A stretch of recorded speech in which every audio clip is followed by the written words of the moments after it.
Yun oh. Surfing oh. Babae yan. Wow, ang galing oh.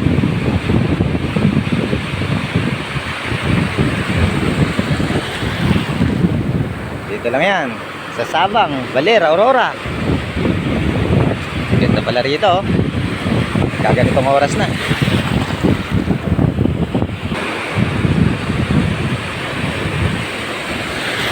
So gusto ko matutunan eh. Kanya lang parang napagkahirap naman ata. Matataas na yung mga alon. Marami na rin ako mga kasama ritong ligo. Ayun oh. Nagsa-surfing sila.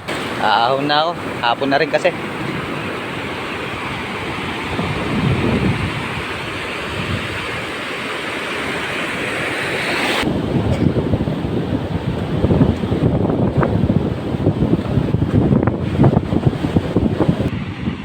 Palang nagdadating yung maraming tao, mga gatong oras pa na maraming tao.